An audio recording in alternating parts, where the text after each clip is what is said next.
When I get into a hobby, I tend to be all in. And if you followed me for any length of time on YouTube, Instagram, other social media, whatever, you may have noticed that I can be a little all over the place. Between focusing on building and painting the models, to running bold action events, to writing supplemental content for the game, to putting out videos and podcasts, I kind of like to try a little bit of everything.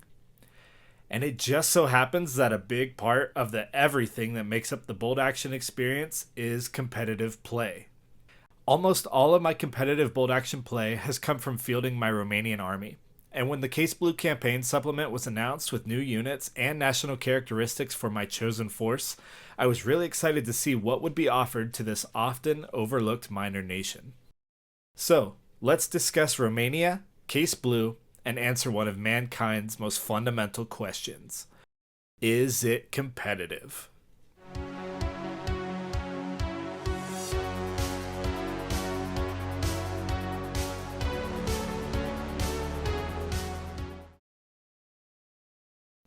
Okay, if we are going to discuss the competitive value of the Romanian units and rules in Case Blue, let's first take a brief look at what we've been working with prior to its release. The original national rules can be found in the Italy and Axis Army book, starting on page 87. They aren't actually special rules, to be honest, they are just special unit selections. The Axis support rule gives you one unit for most of the German army and some of the Italian forces. This is most often used as a way to grab powerful German armor, like the Panzer IIIF with its 18 machine gun shots, a Kugelblitz with heavy autocannons, or even a multi-launcher. Similarly, the French artillery doctrine rule allows you to take a light or medium anti-tank gun or artillery piece for free. Now, you almost always want to take a medium howitzer with this rule, as it is the most versatile and powerful option. Where these two national traits really shine is in the fact that neither selection is counted toward your platoon maximums, allowing you to double up on artillery selections and either doubling up on armor, adding a third artillery piece, or adding a strong German infantry choice to supplement the mostly mediocre Romanian choices. Now, while these are very nice options given to Romanian forces, my experience is that they don't automatically make up for not having any real army special rules. National traits like Great Britain's Vengeance, Japan's Free Fanatics, USA's Fire and Maneuver, the Soviets' Great Patriotic War, and other examples can be combined with particular unit selections to create synergy. Let's remember that word, as it's an important one for competitive play. In my opinion, good Romanian army builds don't have as much synergy as they do redundancy. That being multiple artillery units, multiple tanks, more infantry squads than most armies, and this can really shine in a single platoon, high points tournament format. In 2019, Romania got its first supplemental unit entries from Campaign Fortress Budapest. All three of the units offered by the book are solid gold. The Pioneer Squad for its flamethrower with some protective bodies around it, the Mountain Division section which treats rough ground as open ground, and the TACM R2, which is a Romanian self-propelled medium anti-tank gun that can also fire as a light howitzer, and it pairs wonderfully with a German tank and the multiple howitzers you should also be running. All three of these options can be taken in generic reinforced platoons, which is ideal for competitive play. So my conclusion with Romania was, you can get some good or even top tier firepower at all range bands through your choice of units, but you will still have to play smart and play really well to consistently take on the bigger nations and their synergistic national traits and units. And then, of course, fall of 2023 came around, and the season brought with it a new campaign book, Case Blue. Case Blue not only featured tons of great history and scenarios to cover the Axis minor nations campaigns in Russia, but it also came with new units and revamped national characteristics for Italy, Hungary, and of course Romania. Let's take a closer look at what's new for Romania here.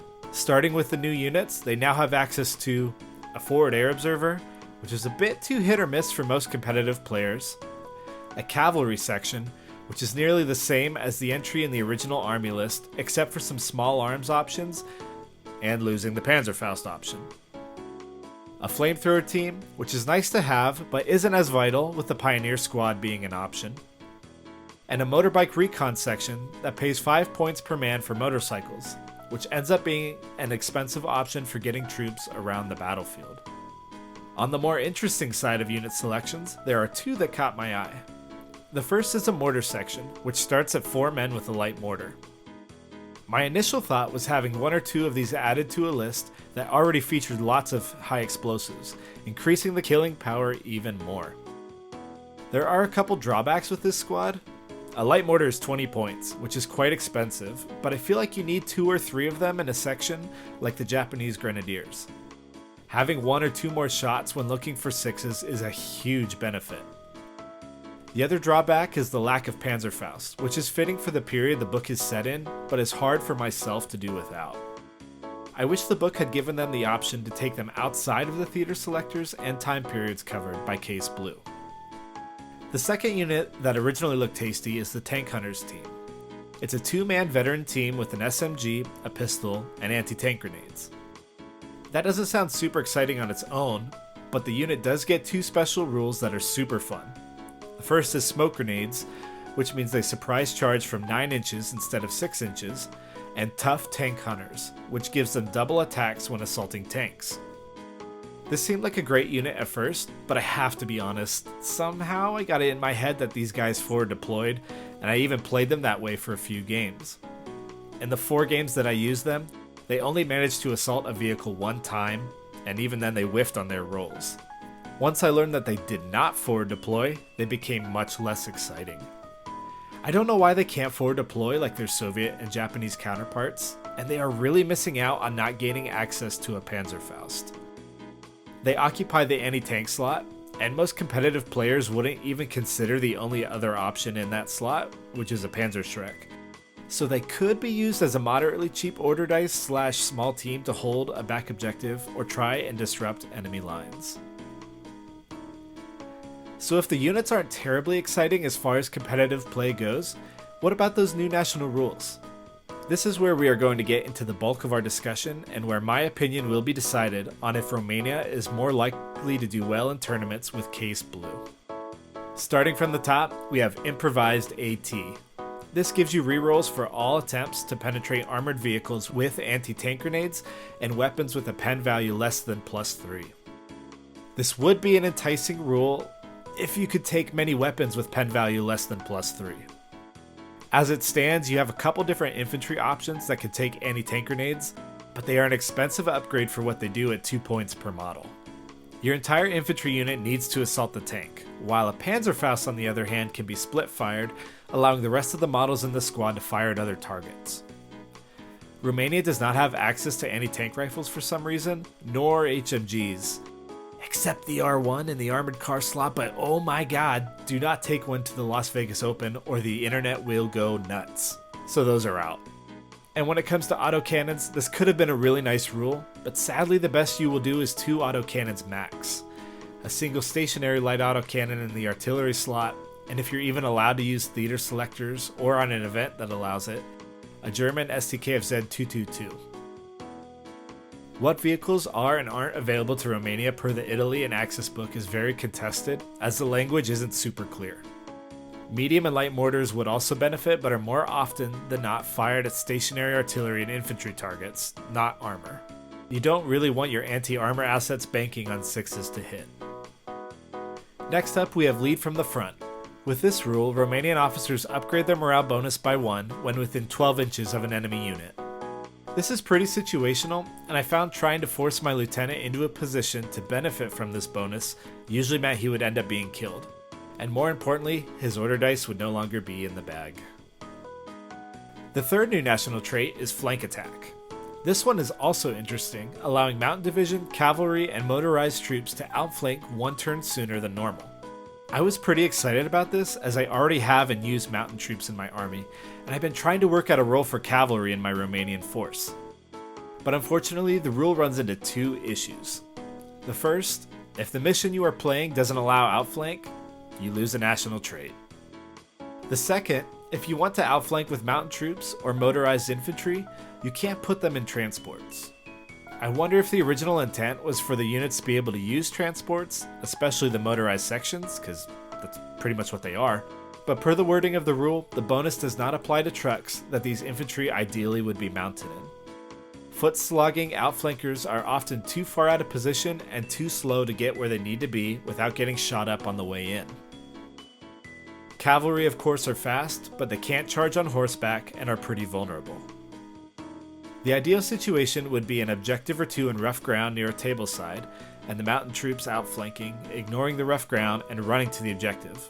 But it's an obvious play, and again, very situational. The final new rule is the best one: hardy soldiers. It's simple. At the end of each turn, you choose a Romanian unit and remove one pin from it. It's a solid trait, and I find it especially nice in the second half of games when you're trying to get shot up units on objectives or making Hail Mary dice rolls for units with multiple pins. I can't really find a fault with this one. So, from a competitive lens, the biggest issue with these rules, in my opinion, is the lack of that keyword from earlier in our discussion: synergy. Fielding enough low pen value weapons to make the improvised anti-tank rule a significant buff is very difficult. Keeping your officer alive long enough to benefit from lead from the front on all but the densest boards doesn't really suit any particular Romanian army build. Flank attack is exciting, but if you can't use it with squads mounted in transports, it's really going to limit your options for implementing it. Ideally, a player uses the Army National traits to get the best performance out of his or her unit selections in Army build, like US players outfitting their infantry with all rifles and BARs to benefit from fire and maneuver, or Japanese players using assault-oriented units and tactics to make the most of Banzai and Death Before Dishonor. Case Blue Romania does not have these synergies, in my opinion. So, do I think Case Blue is a better competitive choice for Romania? Nope. The Tank Hunter teams and mortar sections are interesting but flawed unit options. As far as national traits go, I think I would have liked to see the Axis support rule stick around and replace lead from the front, giving you access to more autocannons or any other solid German unit, and for allowing infantry and transports to benefit from the flank attack rule. This would give you a much better competitive base to build on, with some nuance sprinkled in. Again, the original rules don't have much synergy with units, but they have a built-in redundancy and allow you to have great firepower at short, medium, and long ranges all together. So moving forward, I will be sticking with the original national traits. Of course, your mileage will also vary depending on the meta you are playing in. Now, just to be clear, this opinion of course is not negative of the book itself, nor of the Case Blue Romanian rules in a thematic context. These rules are much more flavorful than the originals, and if you are playing a campaign or narrative game with Romanians, definitely give them a go. Campaign Case Blue is very well done, with tons of great history, maps, art, and missions. Also, if you're interested in Eastern Front Italians and or playing Italy competitively, this book is a must-buy. Let me know down in the comments what you think of my opinions and conclusions, if I got anything wrong, or if you have made these rules work well in a competitive format. We'll see you next time.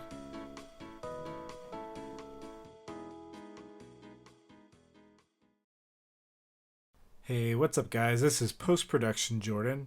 Just two things I wanted to cover really quick. First of all, an FAQ dropped pretty much as I was finishing editing this video, but I just wanted to get it out there that the FAQ doesn't really change my mind on my conclusions of Case Blue and its competitive Romanian potential.